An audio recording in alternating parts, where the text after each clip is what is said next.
नमस्कार दोस्तों, आप सभी का स्वागत है आपके अपने चैनल आचार्य स्टडी ऐप पर। कैसे हो आप सब? आई होप आप बहुत अच्छे से होंगे, बहुत अच्छे से आपकी पढ़ाई लिखाई चल रही होगी। तो डेली की तरीके से मैं प्रेजेंट हूँ 28 जुलाई के कुछ इंपॉर्टेंट प्रश्नों को लेकर। ये इंपॉर्टेंट करंट अफेयर्स क्वेश्चन है और यहाँ से रिलेटेड यहाँ पर इससे स्ट्रैटेजी को बहुत अच्छी तरीके से आपको बताया जाएगा, क्योंकि आजकल के एग्जाम में आपने देखा होगा कि करंट अफेयर क्वेश्चन के साथ साथ जो भी स्ट्रैटेजी के प्रश्न आते हैं वो ज्यादातर करंट अफेयर के ऊपर ही बेसिस रहते हैं। तो इन प्रश्नों को हम लोग सॉल्व करेंगे।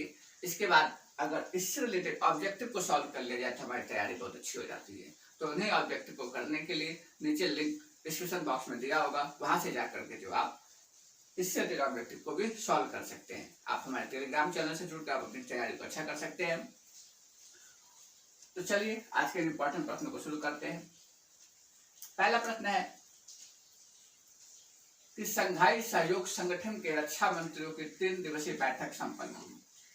तो अभी कुछ दिन पहले मैंने आपको बताया था कि संघाई सहयोग संगठन के मंत्रियों की बैठक हुई थी, लेकिन वो बैठक थी विदेश मंत्रियों की बैठक हुई थी, और यहाँ पर किसकी हुई है? रक्षा मंत्रियों की बैठक हुई है। तो अगर आपको याद होगा कि जो विदेश मंत्री हैं हमारे, वो विदेश मंत्री किसी जगह की यात्रा पर गए थे, अर्थात तो जगह कौन सी थी? तजाकिस्तान।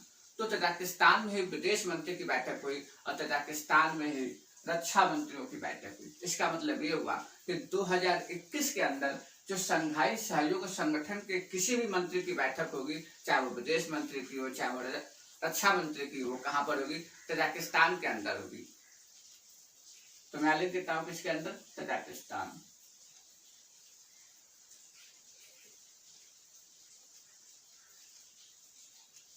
और तजाकिस्तान मध्य एशिया का एक देश है। इसकी राजधानी क्या है? तो इसकी राजधानी दुशांबे है।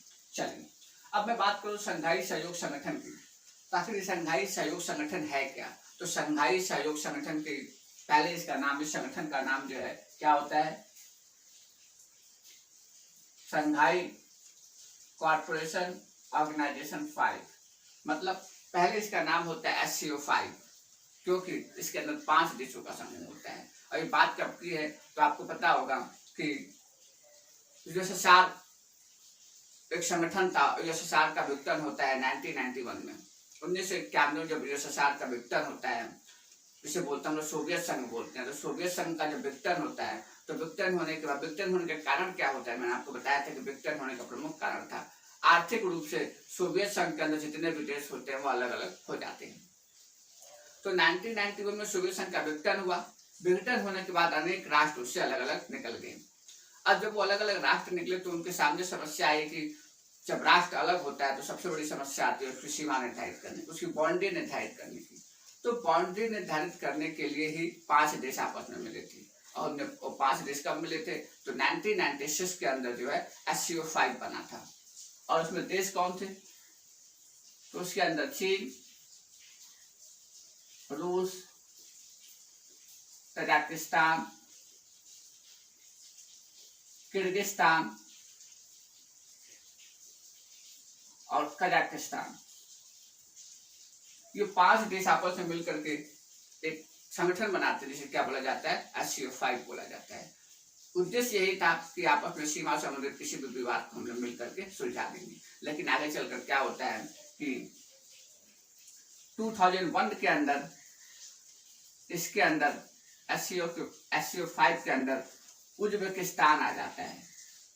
और जैसे ही उज्बेकिस्तान SCO 5 के अंदर शामिल होता है, इसका नाम SCO 5 हटा दिया जाता है, 5 हट जाता है और क्या बन जाता है? SCO बन जाता है, मतलब संघाई कॉर्पोरेशन ऑर्गेनाइजेशन बन जाता है। और इसका हेड ऑफिस कहाँ है? तो इसका हेड ऑफिस जो है बीजिंग के अंदर है। बीजिंग चीन के अंदर इसका क्या है? हेड ऑफिस है। SCO की हर साल मीटिंग होती है। तो SCO की 2020 में जो मीटिंग हुई थी, SCO की जो 2020 में मीटिंग हुई थी वो इंडिया के अंदर हुई थी। 2021 में मीटिंग हो रही है वो कहाँ हो रही है? तजाकिस्तान के अंदर हो रही है। संघाई सहयोग संगठन का सबसे इंपॉर्टेंट प्रश्न बनता है कि भारत इसका कब सदस्य बना था? तो भारत लगभग 2005 में पर्यवेक्षक सदस्य बना था, लेकिन पूर्ण रूप से अस्थायी सदस्य बनता है भारत 2017 में। 2017 में इंडिया भी इसका पूर्ण रूप से मेंबर बनता है और पाकिस्तान भी इसका मेंबर बनता है। तो यहां से रिलेटेड स्ट्रैटेजी के मैंने बताया, इसके आंसर भी दिया। चलिए अगले प्रश्न में चलते हैं।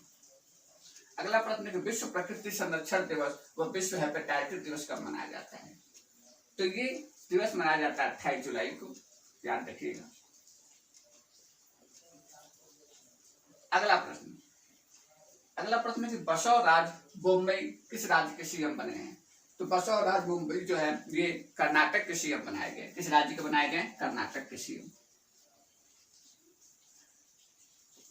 और कर्नाटक के एक सीएम थे वी.एस. येदियुरप्पा, उन्होंने क्या कर दिया, इस्तीफा दे दिया। कल उन्होंने इस्तीफा दिया और आज जो है बसवराज वहां के सीएम बना दे जाएंगे, आज शपथ ले लेंगे। ठीक है, तो जब कर्नाटक की बात आई तो मैं एक बात बताऊं कि कर्नाटक की कैपिटल आपको पता होगी क्या है? बैंगलोर। कर्नाटक के अंदर जो है इसके 31 जिले हैं और 31वां जिला आप याद रखिएगा, पूछ सकता है एग्जाम में, विजयनगर। ये इसका 31वां जिला है। कर्नाटक के अंदर एक भारत का पहली वाली चीजें हमेशा याद रखनी चाहिए। एग्जाम में पूछा जाता है भारत का प्रथम, विश्व का प्रथम, तो ऐसी चीजें आपको अच्छे तरीके से याद होनी चाहिए। तो कर्नाटक के अंदर ही भारत का जो प्रथम चंदन संग्रहालय खोला गया है। कौन सा संग्रहालय? चंदन संग्रहालय।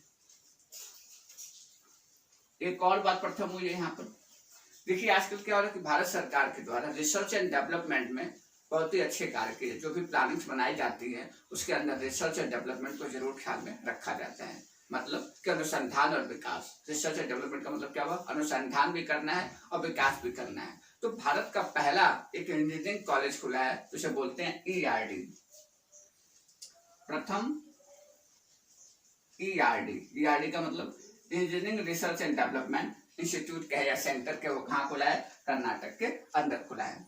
तो इस तरीके से कर्नाटक की कुछ बातें। आप एक बात और, कर्नाटक के अंदर ही क्या हुआ था, 18 जून को जो है 18 जून 2020 को अभी लोग क्या बनाए थे? मास्क दिवस बनाए थे। ठीक है, तो इस तरीके से आप इस बात को याद रखिएगा। इसके गवर्नर की बात करें तो गवर्नर कौन है?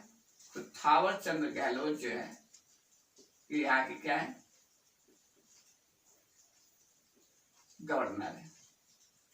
सीएम की बात करें, अगर संविधान की दृष्टि से बात करें कि संविधान के थ्रू इसकी नियुक्ति कैसे होती है, तो आर्टिकल आप 164 याद रखिएगा, आर्टिकल 164 में बताया गया कि राज्यपाल के द्वारा जो है मुख्यमंत्री की नियुक्ति की जाती है।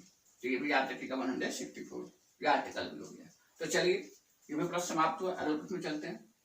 अगला प्रश्न है कि बहुत ही कम कीमत पर रेत का उत्पादन ओवरबर्डन से करने की बात कही। मतलब आपसे ये पूछा जा रहा है कि कोई कंपनी है, वो कंपनी ये कह रही है कि मैं जो है वो कंपनी क्या करेगी कि बहुत ही कम कीमत पर रेत का प्रोडक्शन करेगी। चलिए आपने देखा होगा रेत का उत्पादन कहाँ से होता है, तो रेत के लिए खुदाई होती है, नदियों के किनारे का जो क्षेत्र होता है वहाँ खुदाई होती है, तो उसी का तो पॉल्यूशन बहुत ज्यादा होता है। ठीक है, तो उसी पॉल्यूशन को समाप्त करने के लिए कोल इंडिया लिमिटेड, कौन सी कंपनी? कोल इंडिया लिमिटेड इस्टेब्लिश होती है 1975 में और इसका हेड ऑफिस है वेस्ट बंगाल, मतलब कोलकाता के अंदर। और इसके हेड कौन है? तो प्रमोद अग्रवाल।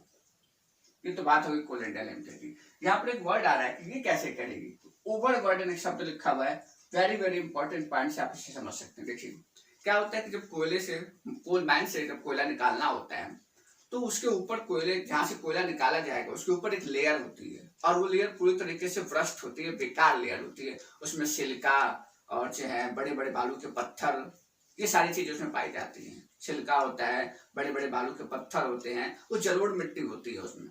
तो मतलब कि वो जो कोयले, जहाँ कोयला मिलने वाला उसके ऊपर की लेयर, और ऊपर की लेयर में है क्या क्या मैंने बताया, सिलिका है, उसके अंदर जो है बड़े बड़े बालू के पत्थर हैं। ठीक है, जलोढ़ मिट्टी का थोड़ा सा जलोढ़ मिट्टी उसमें पाई जा रही है। ठीक है, तो वो पूरी तरीके से बेकार रहता है। क्या होता है कि जब कोयला निकाल लिया गया तो उसी चीजों को, कोयले निकालने के बाद जो पूरी लैंड खाली हो जाती है तो उसको भरने के काम आता है। ठीक है, तो उसी सारी चीजों को उठा करके जो है हम उसमें भर देते हैं तो मिट्टी फिर भर जाती है। ठीक है, तो उन्हीं के प्रयोग से, मतलब जो बेकार चीजें है, ठीक है, जो पूरी तरीके से बेकार है, इसको क्या बोलते हैं हम लोग? ओवरबर्डन बोलते हैं। उस ओवरबर्डन से क्या किया जाएगा? रेत बनाया जाएगा। और ये काम कौन करेगी? तो कोल इंडिया लिमिटेड करेगी। आई होप ये बात आपको समझ में आई होगी। ठीक है, तो इससे क्या होगा? पॉल्यूशन कम होगा। चलिए, तो इस तरीके से ये भी प्रश्न समाप्त हुआ। अगला प्रश्न है, अगला प्रश्न 2 दिनों से चर्चा में बना हुआ है कि आजकल जो यूनेस्को जो है भारत के ऊपर कुछ ज्यादा ही मेहरबान है। ठीक है, अब यूनेस्को के हेड ऑफिस के मैं बता दूं तो यूनेस्को की स्टैब्लिशमेंट हुई थी। सबसे पहले यूनेस्को की बात करते हैं। तो यूनेस्को जो स्टैब्लिश होता है जब सेकेंड वर्ल्ड वार चल रहा होता है, 1939 से लेकर 1942 तक का समय है सेकेंड वर्ल्ड वार का। तो उस टाइम पीरियड पे होता क्या है, 1939 से 1945 तक सेकेंड वर्ल्ड वार चलता है। तो 1942 में ही कुछ यूरोपीय राष्ट्र आपस में मिलते हैं और कहते हैं कि हमें देखो युद्ध तो हो ही रहा है, लेकिन हमें साइंटिफिक रूप से, कल्चरल रूप से, एजुकेशन के रूप से, एजुकेशन से देश को बढ़ावा देना, इन तीनों चीजों को देश में बढ़ावा देना। किससे कुछ कल्चर को भी देना है, साइंस को भी देना है, एजुकेशन को भी देना है, इन तीनों को बढ़ावा देना है। अब इन तीनों को बढ़ावा देने के लिए निश्चित है कि हमें एक ऑर्गेनाइजेशन बनाना पड़ेगा। तो वो क्या करते हैं कि यूनेस्को तभी स्टैब्लिश किया जाता है 1942 के अंदर। एक मीटिंग होती है कैंप करके, और कैंप का मतलब होता है conference of allied ministry of education. जितने भी एजुकेशन मिनिस्टर होते हैं यूरोपियन यूनियंस के, उनकी आपस में मीटिंग होती है। मीटिंग होने के बाद वो लोग डिसाइड करते हैं कि हम लोग क्या करेंगे, एक संगठन बनाएंगे जिसका नाम क्या होगा, यूनेस्को। और संगठन स्टैब्लिश होता है 1945 में। इसका हेड ऑफिस बनता है पेरिस के अंदर, और इसके हेड इस समय है आंद्रे अजोले। तो United Nation Educational Scientific and Cultural Organization, ठीक है, संयुक्त राष्ट्र शैक्षिक, वैज्ञानिक एवं सांस्कृतिक संगठन। तो ये क्या करता है कि एक और काम करता है, कल्चर्स को भी बढ़ावा देता है, मतलब विश्व धरोहर स्थल, वर्ल्ड हेरिटेज साइट। अब वर्ल्ड हेरिटेज साइट का मतलब होता है कि जो भी हमारी पुरानी सभ्यता के जो भी प्रतीक हैं, चाहे वो पुरानी धरोहर से, पुरानी बिल्डिंग्स है, ताजमहल है, दिल्ली का लाल किला है, ठीक है, नेशनल पार्क है, ये सब पुरानी चीजें हैं, इन्हें हमें बचाकर रखना चाहिए। तो उसी के लिए प्रोग्राम शुरू होता है विश्व धरोहर स्थल, इसको बोलते हैं world heritage site. World heritage site 1972 में इस पे बातचीत होती है, और इससे रिलेटेड जो रूल्स होते हैं 1975 में अप्लाई हो जाता है। तो भारत के अंदर कुल जो है इस समय 40 विश्व धरोहर स्थल हो गए हैं। कितने हो गए हैं, 40। 39 नंबर का अभी कल बनाया गया था तेलंगाना के अंदर, और जिसका नाम है रामप्पा मंदिर। क्या नाम है, रामप्पा मंदिर, ठीक है। और यह है कहां पर, तेलंगाना के अंदर। इसको एक और चीज बोलते हैं, रामप्पा मंदिर को काकतीय रुद्रेश्वर का मंदिर है, इसे बनाया गया था। इसे रामेश्वरम भगवान का ये मंदिर है। तो वो 39वें नंबर का था। अब जो यूनेस्को के द्वारा 40वें नंबर का आपने सुना होगा धौलावीरा। हड़प्पा सभ्यता के अंदर जो है बहुत सारे नगर मिले, तो उसी नगर में एक नगर था जिसका नाम था धौलावीरा। तो धौलावीरा को भी यूनेस्को ने अपना क्या बना दिया, भारत का 40वां धरोहर स्थल बना दिया है, ठीक है। तो इस तरीके से इंपॉर्टेंट प्रश्न आज के समाप्त होते हैं। उससे स्ट्रैटेजी के मैंने आपको बताया। वीडियो आपको कैसा लगा कमेंट बॉक्स में जरूर बताइएगा। वीडियो आपको पसंद हो तो लाइक कीजिए, शेयर कीजिए, और चैनल को जरूर सब्सक्राइब कीजिए। ऐसे important news, important current affairs आपको मिलते रहेंगे। अपना ख्याल रखिए, अच्छे से पढ़ाई कीजिए। धन्यवाद, नमस्कार।